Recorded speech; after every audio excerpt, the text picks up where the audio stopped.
Hello नमस्कार दोस्तों, मैं शिवेंद्र आप सभी को स्वागत करते हैं शिवेंद्र ब्लॉग में। तो कैसे हैं दोस्तों, उम्मीद करता हूँ आप लोग बहुत अच्छे होंगे। तो भाई लोग वीडियो में बने रहेंगे तभी आप लोगों को सही जानकारी मिल पाएंगे।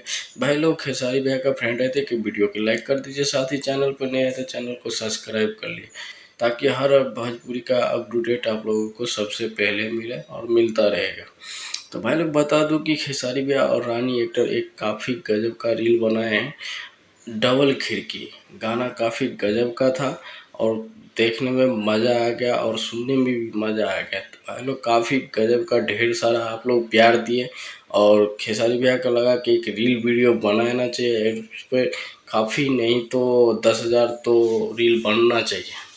काफ़ी गजब का रील बहुत सारा बना और आप लोग भी देखे होंगे।